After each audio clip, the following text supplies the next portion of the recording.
Hey everybody, Young Grasshopper here. Welcome to the Cliffside Bunker in Toronto, Ontario, Canada. And this is episode 5 of my Tournament Edition video series.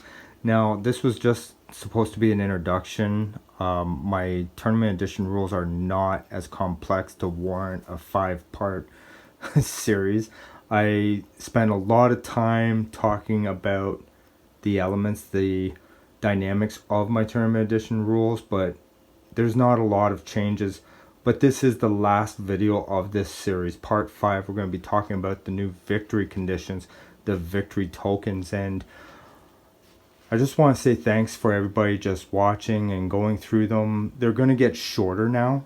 I want to condense a lot of the future content regarding this Tournament Edition rule set because I want people to actually watch them and not see a long video. But you know, I'm gonna go through the victory conditions, the victory tokens in this video, and not worry about length of how long I'm talking and stuff. But in the future, just be aware that the videos regarding Tournament Edition will get shorter and more concentrated, more condensed and whatnot. So part 5, victory tokens. Take a look here. I got some cards. I got a card deck here. Now I don't have an updated card deck for my latest Tournament Edition, so I'm using my old card deck.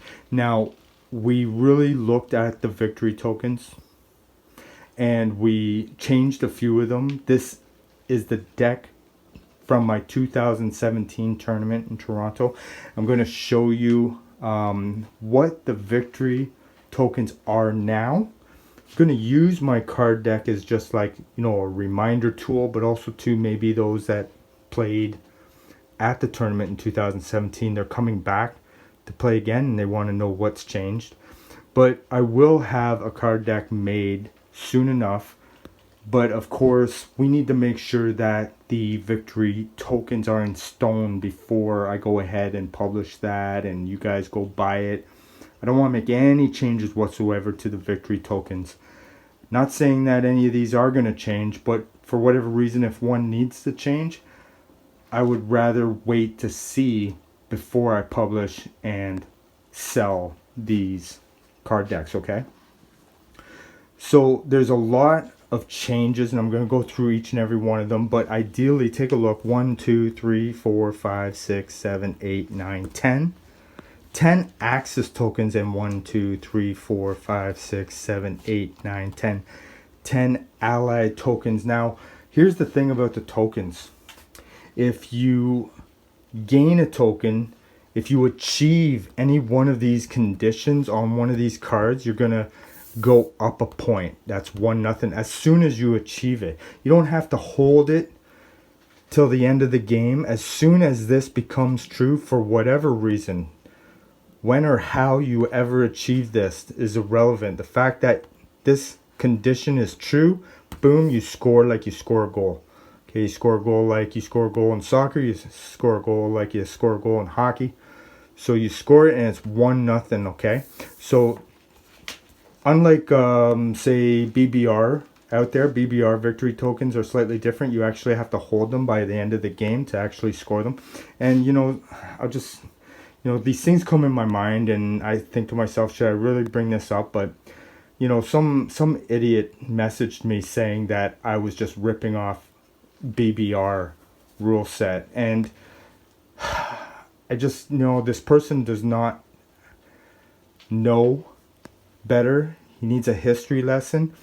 Me and my group were doing these victory tokens since 2015, but it doesn't really matter to me, all right? But in regards to just people just flat out not knowing and just speaking without knowing. So anyway, and the same with my battle dice. Okay, guys? So know the facts before you say something like that. Anyway, back to the video. All right? Wasn't going to say anything, but it came in my mind and I said, why not? I'm going to say something. I'm going to call it anybody who just doesn't know better and, you know, calls me out on something and they don't have the facts. Anyway, back to the video. So allies, okay, so we're going to go over some tokens here. We're going to start with the capitals. Now, as soon as any of them are different than the card says, I'm going to point it out. But right now, Berlin, Rome, and Tokyo are 3 capital tokens that are available in my tournament edition rules that can be gotten. Over here, let's take a look at the 3 capital tokens. Right here, London, Moscow, and Sydney. Okay, 3 capitals. Now, Sydney is no longer a capital. We didn't have the combined UK Pacific in 2017. That has been added for this latest. And again, in 2017, it became apparent that we make the game easier to get through, the game rounds faster. And that's where the combined UK came into play, plus the new turn order, the new order of play. So all of that is geared strategically to make the games go faster. So Sydney is no longer a capital. I'll just point that out, but it is a victory city. Moscow, London, and again over here, let's take a look. Berlin, Rome, Tokyo. Now there's going to be a lot to be said about the difficulty level of these tokens. All right, and I have talked to many people about their concerns for the difficulty level of these tokens. A lot of people think that it's in balance. Trust me, I have thought of everything. I have thought everything through, and yes, some do look more complicated than others. Obviously, Berlin is more difficult to get than most, you know. Over here, London is a difficult token. But there's something I need to say about this. I mean, these tokens may seem impossible, but they still need to be a token, guys. I mean, let's say, for example, you know, Berlin. Well, Grasshopper, why do you have Berlin when it's almost impossible for the Allies to get? We have 10 tokens for the Allies, 10 tokens for the Axis, and here we have a Allied token, Berlin, that is just nearly impossible to get. So right away, they're behind the 8 ball. Well, let's look at the whole spectrum. Let's look at the whole video before we make any judgments, okay? And there's some things that I do want to say about this stuff. Now, some people have suggested, why not make Berlin 3 points? It's hard. Why not make Berlin 3 points and then 1 point, 1 point, 2 points, 2.5 points, 1.5 points, 1 point, 4 points? And the thing that I want to say about that, and the reason why I don't go in that direction, is because I want people to play this game close to the way that they would play in a regular G40 game. Everybody loves G40, loves playing G40. G40 plays out a certain way. We don't want to create a variant for my tournament that's going to make the game completely unrecognizable. And let me tell you, if Berlin is worth 3 points or 4 points, then all the money, all the resources, all the energy, all the stress is going to be bent towards taking Berlin, and that's not the way that we play G40. That's not the spirit of G40. Is not putting everything the Americans own here and every dollar, everything here, everything, just Berlin, because if we can just get Berlin in 9 rounds or 8 rounds, then we'll win the game because it's worth a certain amount of points. So I'm just going to tell you guys, everybody that's been suggesting making each of the tokens their own amount of points different than the others, there's a reason why we don't do that. And I think that you can agree that if Berlin is worth 3 times more points than any of these other ones, then that is where the game is going to funnel. And it's not going to look like a G40 game. It's going to look like a Grasshopper's sack Berlin first strategy game, you know. So anyway, I'm done talking about that. Well, why do you even have Berlin if it's difficult to get, Grasshopper? Well, I have Berlin because in a game, in a tournament, if the Allies sack Berlin for whatever reason, they're going to say, hey, why isn't that a token? You know, so I mean, we have Berlin in case it's achieved. It needs to be achieved, but it's only worth 1. So every single token for the Allies is worth 1 goal, like hockey, like soccer, or if you're in Europe and you're sensitive about the word soccer, I'll say football. So every single Axis Victory token is worth 1 point only. Now, right away you're judging and saying, well, London's easy, Moscow's easy. Well, maybe not easy, but certainly easier than Berlin and Tokyo. All right, well, we're gonna have to get past this, and trust me. And we are playtesting not only around tables but online now as well. And we're gonna find out. We're gonna find out what's balanced and what's not. And I feel pretty good where things are right now. Enough not to change them until there's a good dose of playtesting by all different varieties of skill level. All right. And the reports are starting to come in, and the feedback is positive. But let's just get back to the video.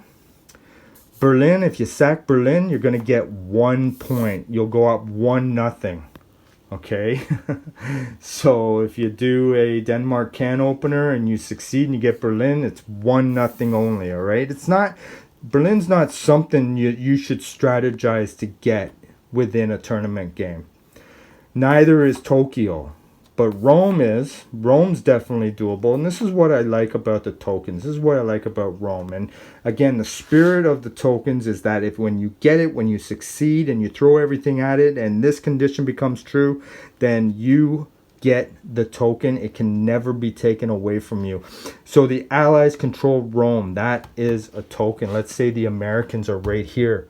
And they have a ton of units, a ton of ships, many filled transports, and the Brits are over here with lots of aircraft, lots of bombers, lots of, maybe a couple of transports, and then they go in to Rome and they hit it and they soften it and they throw everything they have at it just to soften it. They know they're not going to get the capital, but they throw all their aircraft, and their aircraft are going down and their transports are going down, and it's a real suicide mission.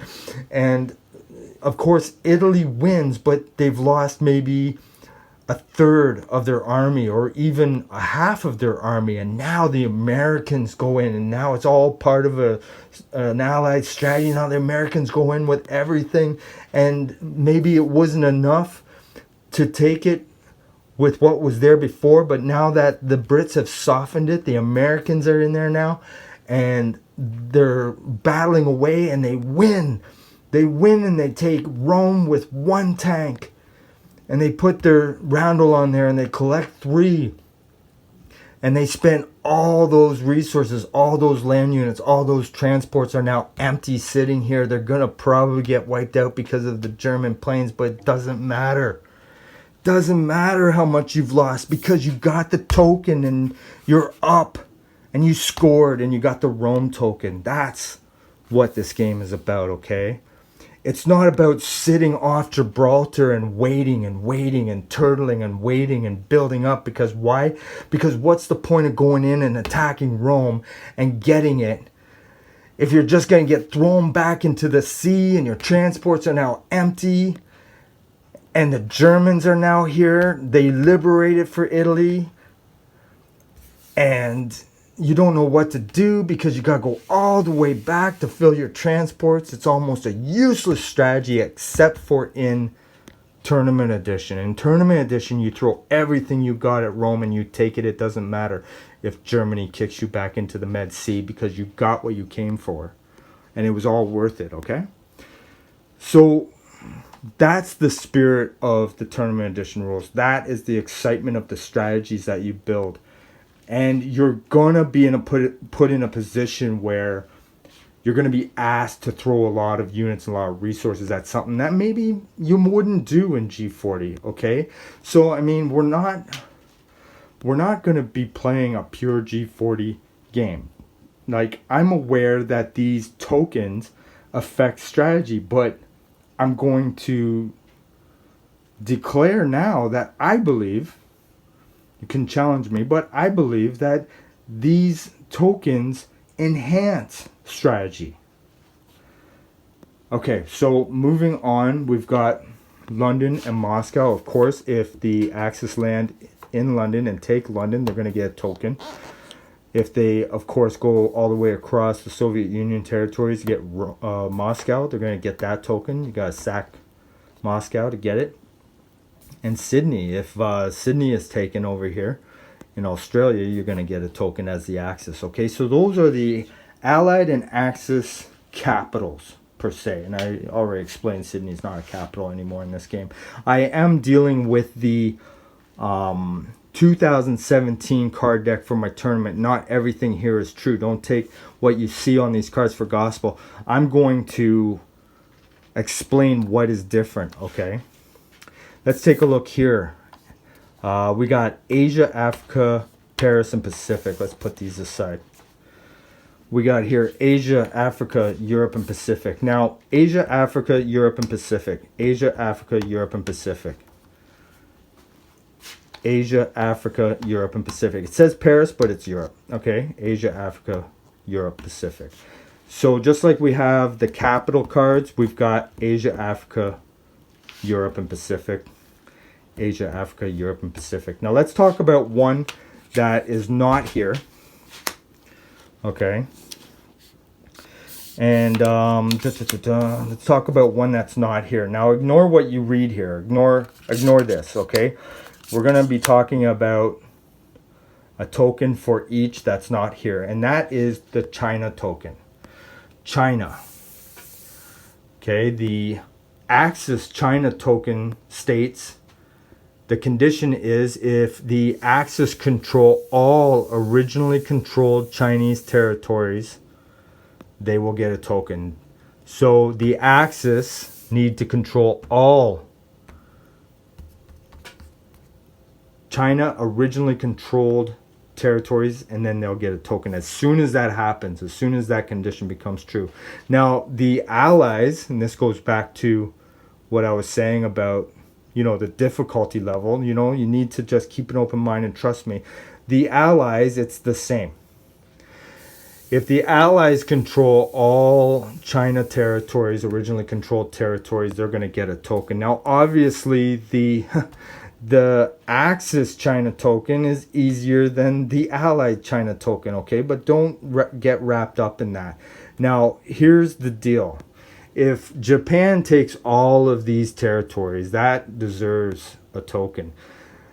Even more so if the Allies get all of these back from the coast down and control all the China territories, they're going to get a token. Now, there's some people out there that likes to do these really off-the-wall gambits, like ignore China, don't get involved in the meat grinder, don't waste factories and infantry and ground and pound, you know, go straight for tokens. You know, there was lots of interesting side gambits that people were coming up with to sort of what's the word? Anyway, to go around the strategies, find loopholes to get to a win in this token system. But ignoring China can't be one of them anymore. All right. So we're going to put this.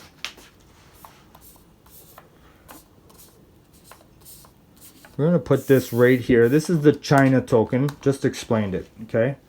Again, China token. I just explained it. Let's get into the four. The Asia, Africa, Europe, Pacific.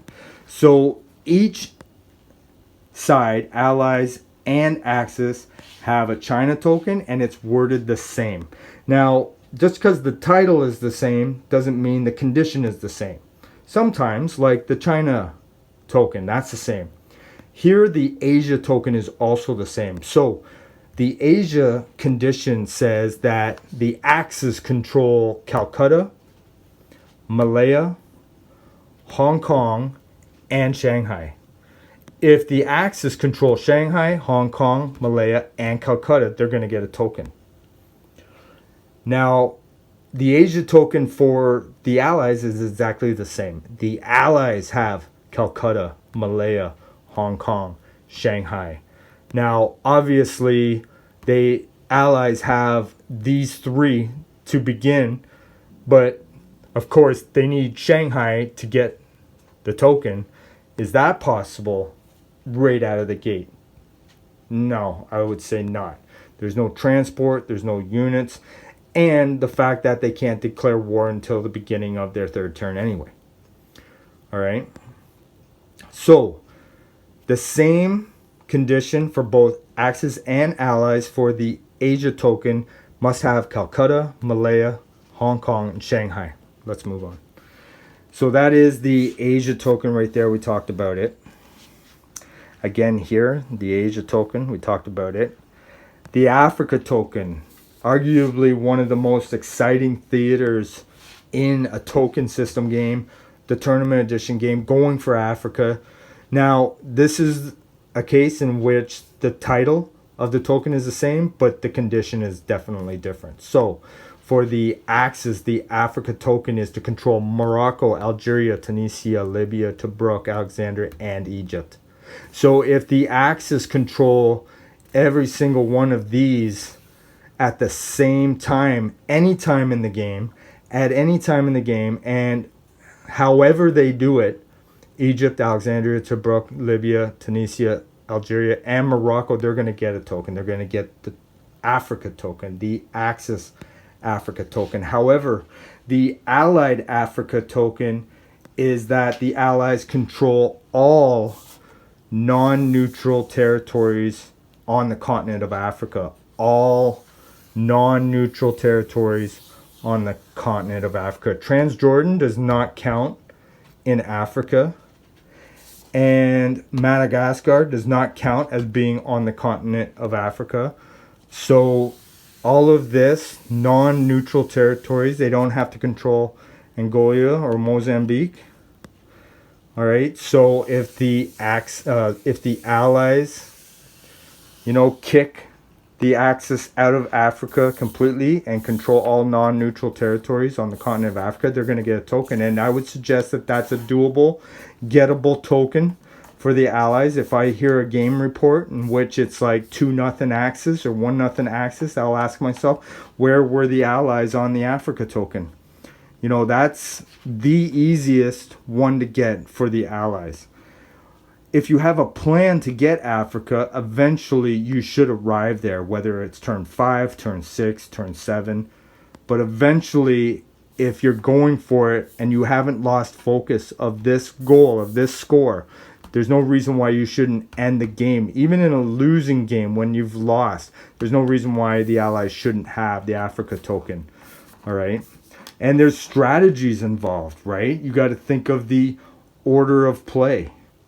You got to think about when America comes into the war and landing in Morocco and being ready to land in Morocco when they are. So there's all kinds of ways to strategize and plan for your Africa token. And I'm talking to both sides, both Axis and Allies, planning for your Africa token. But I'm telling you, with this one in particular, you need just as much of a strong strategy to prevent that token. How are you going to prevent the Axis from getting their Africa token? What are you going to do as the Axis to prevent the Allies from getting their token? And I see this a lot in the early going of playtesting. Things that my group has discovered through playtesting through 2020 is that you have to have a strategy for preventing tokens. I remember I won a game 1-0 as the Axis. 1-0, I got the Africa token, 1-0. I won because I spent the rest of the game just trying to prevent my enemy from getting a token, and I won. I won 1-0. So, moving on here. The Africa token we talked about, I'm going to slide that over. The Africa token we talked about, I'm going to slide that over. Next up is Europe. Now this is a deal where both sides have a token named the same, Europe. They also have a token named the same, Pacific. Same here. This should be called Europe, but it's an old card. But Europe and then Pacific. Now the conditions have changed as well. Don't pause the video and try and read the card. Just listen to what I'm saying. These cards are here more as a reminder to me to hit on certain points. But the Europe token for the Allies is to liberate Paris. Not very easy, but It's doable. If you plan, it's doable. Now, not as easy as, say, Africa, and maybe not as easy as, say, taking Rome. Maybe taking Rome is easier than taking Paris because you got that one landing. It may cost you an arm and a leg in resources, but at least you don't have to land Normandy first and then try and fight for Paris. Maybe there's a Spanish beachhead strategy where Paris could be doable, but still lots of resources needed, same as here. But liberating Paris, a lot of people might think, well, maybe I just won't take Paris, and then that's one token that the Allies can't get ever. Well, that's a bit of a ridiculous statement, wouldn't you say? I mean, as Germany, you want to take Paris, you want to take that money, you want to collect 4 IPCs every round. I mean, I'll go back to that type of thinking when we get into, well, let's talk about it. The Pacific. So we did have, and here it is, the Philippines, okay? So let's ignore that. But the Pacific, we did have a Pacific token in the past, the Philippines, where you would liberate the Philippines, but we scrapped that. It just wasn't working. In my tournament 2017, if you liberate the Philippines, you got a token, but we're not doing that this time. It's been replaced. So that was something that where it might make sense if Japan says, well, we just won't land in Philippines. Now, they're giving up 7 IPCs each round, right? But, you know, there was a lot of talk about that. And then, you know, it eventually found its way out of the token system. So Pacific, though, let's go over here and talk about Axis Europe. Axis Europe. So the Allied Europe token is liberating Paris. You're going to liberate Paris. You're going to get a goal. You're going to score, and you're going to go up. Now, the Germans or the Italians, the European axis, need a total of 7 cities on the Europe board. And when we're talking about the Europe board, we're talking about anything from, we're not including Calcutta, but everything west of Calcutta. So Stalingrad, Moscow, of course, Cairo, okay? So not Calcutta and anything east. So the Europe half of the board, we need, as the Axis powers, 7 tokens. People have asked, is it okay if Japan comes through here and takes Stalingrad? Does that count? Yes, it does count. So any Axis powers, so the Axis powers control 7 cities on the Europe side of the board. Okay, not 8. So that is a specific victory condition in G40 out of box. If the Axis control 8 cities on Europe, we're not going with 8. It's only 7. So 7 cities on Europe, okay? Now, one of those cities could be Moscow, all right? So it is possible, yes, it is possible that once the Axis sack Moscow, that could also end up being their 7th city, giving them both Moscow and the Europe token for 2 goals with 1 attack, okay? So that is possible. Keep that in mind. So that is the Europe token for the Allies and the Europe token for the Axis. Now the Pacific token. We talked about what is no longer the Pacific token for the Allies. Take a look here. So Europe and Pacific. Pacific right there. Europe and Pacific. So Pacific for the Allies and Pacific token for the Axis. Let's take a look. We've done something new. This is a new one, just like the China token is a new one. Now, the title is the same, Pacific, but the conditions differ. Now, the Axis will get a token, the Pacific token, if they control all 8 originally controlled U.S. islands in the Pacific. And I'll point them out in a second. So the Axis control all 8 U.S. originally controlled islands in the Pacific. Now, the Allied Pacific token, the condition there states that the Allies control all 8 Japanese originally controlled islands in the Pacific. So all 8 originally controlled Japanese islands in the Pacific. Let's count them. So we're looking for 8 Axis or 8 Japanese islands in the Pacific. So 1, 2, 3, 4, 5, 6, 7, 8. All right. So if the Allies control all of them at the same time, 1, 2, 3, 4, 5, 6, 7, 8.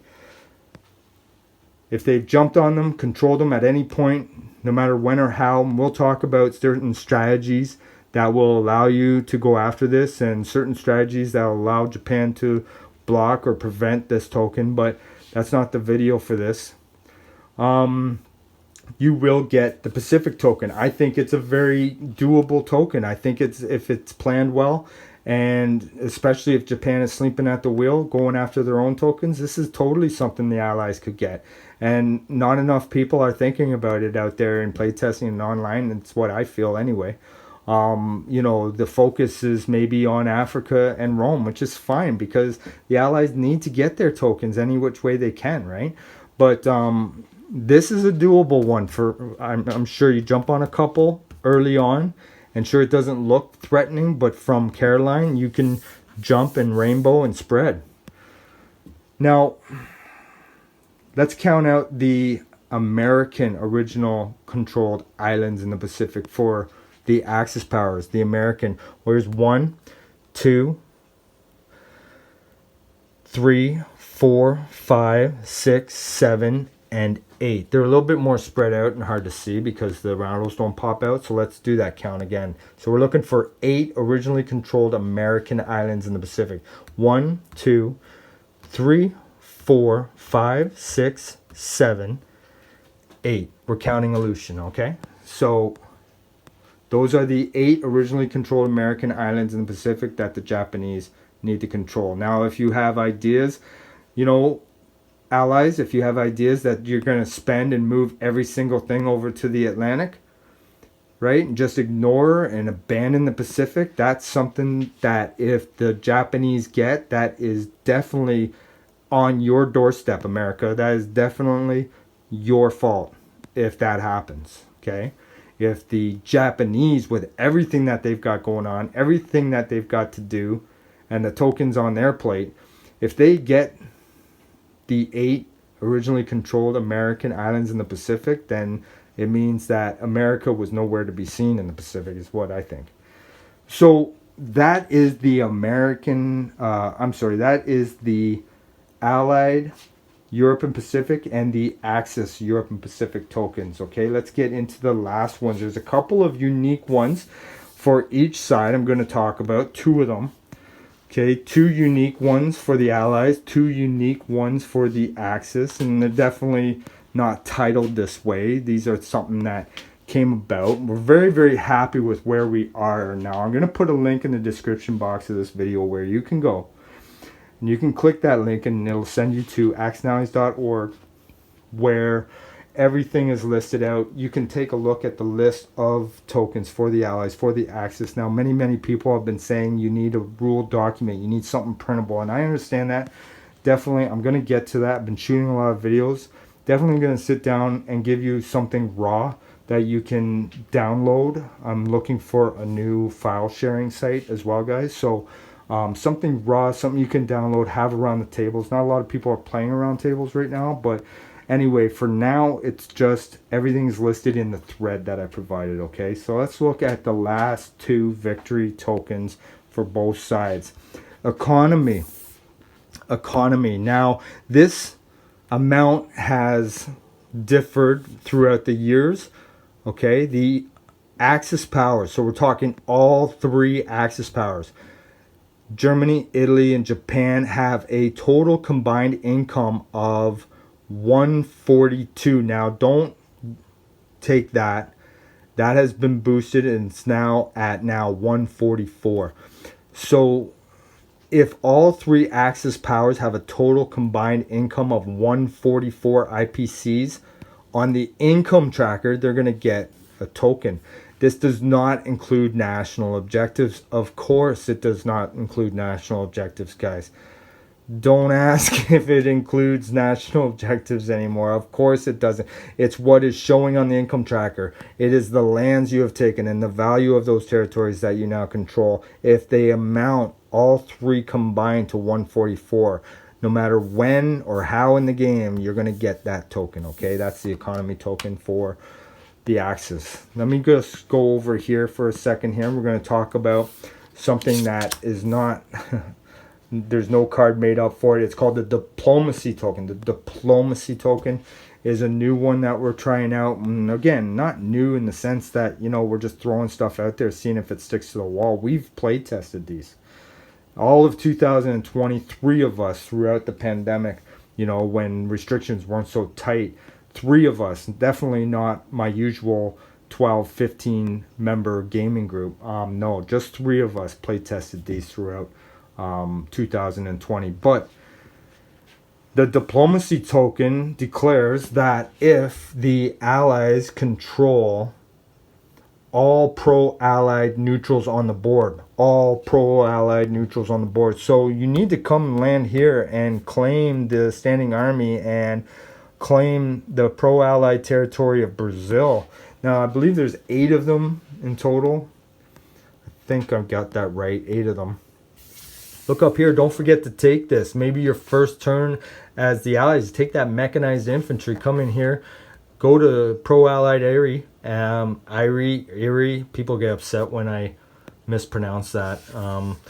But depending where you're from. That's a pro-allied territory. So just like Brazil, it's kind of out of the way, but it's a get. You could totally take that mech, go there, come back, and have it, right? Well, why would you do that? Well, just in case.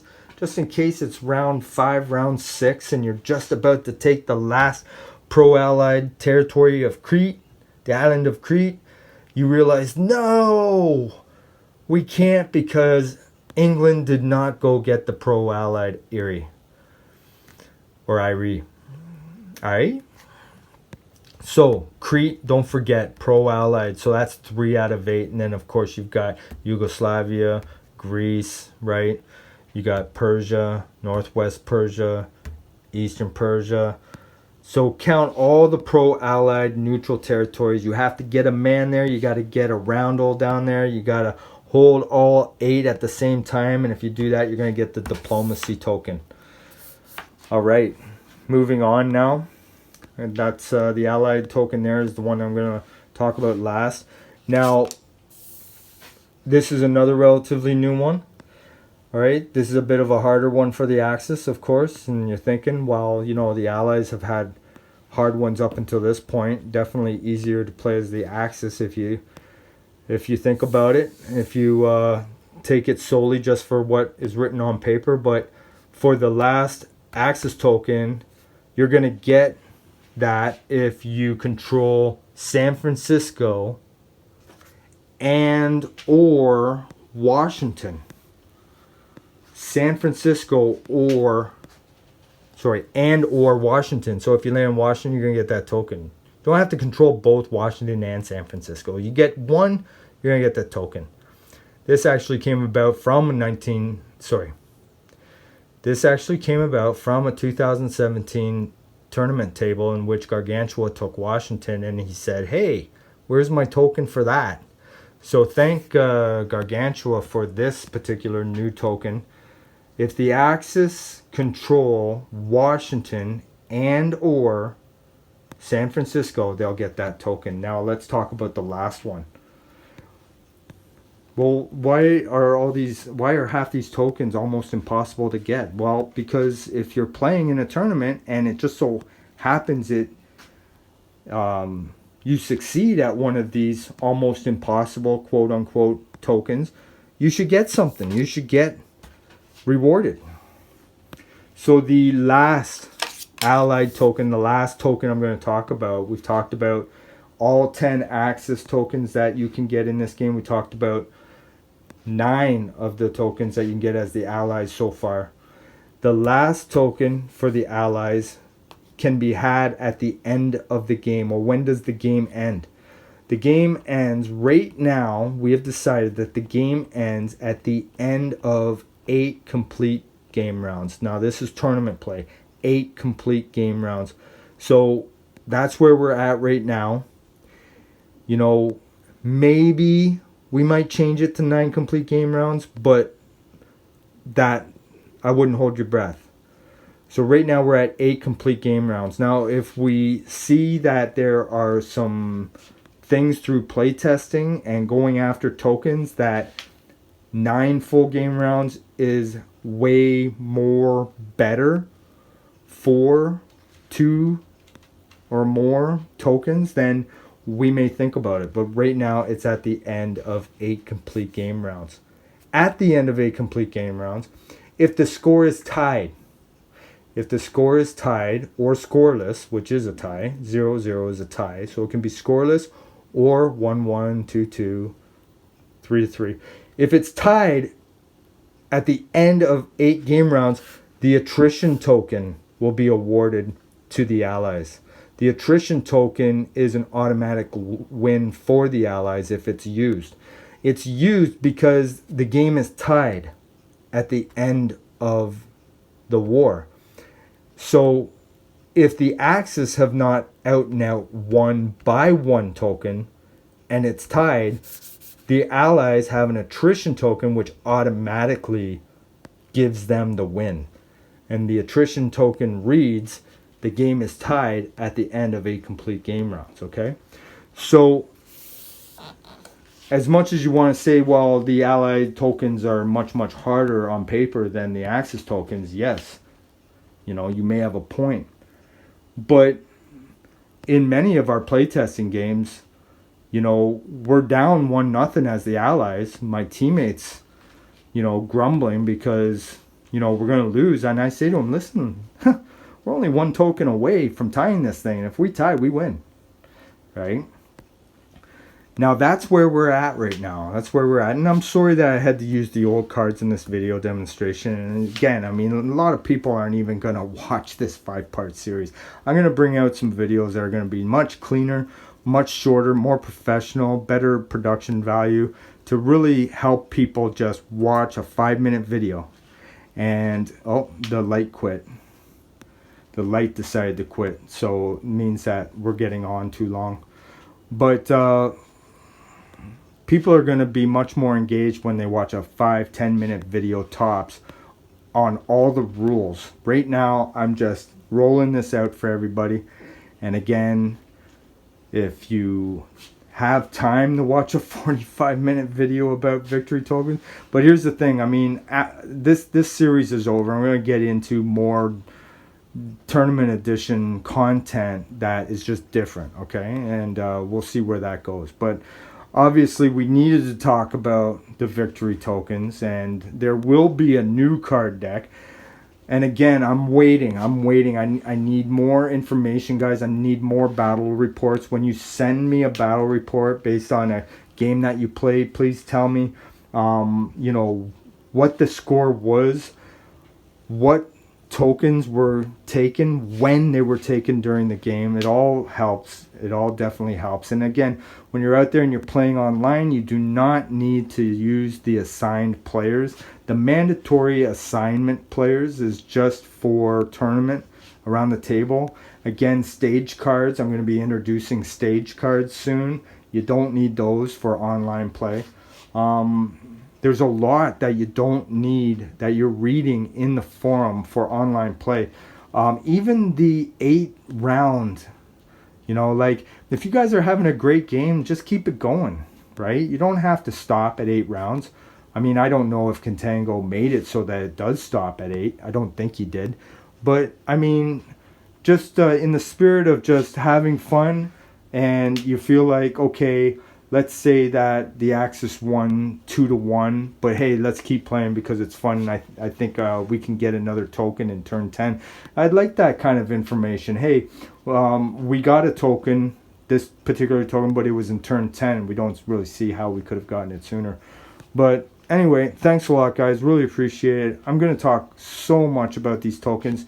There's so many layers of strategy to share with you guys through our playtesting that it bakes my noodle how much fun we had and how close it was. You know, it's like tokens that we were just on the brink and edge of getting, but we couldn't because of one stupid little thing kept us from getting a token and winning, right? And it's like, ah. Anyway, thanks, guys. Cheers. May all your rolls be ones. See you in the next vid. Take care.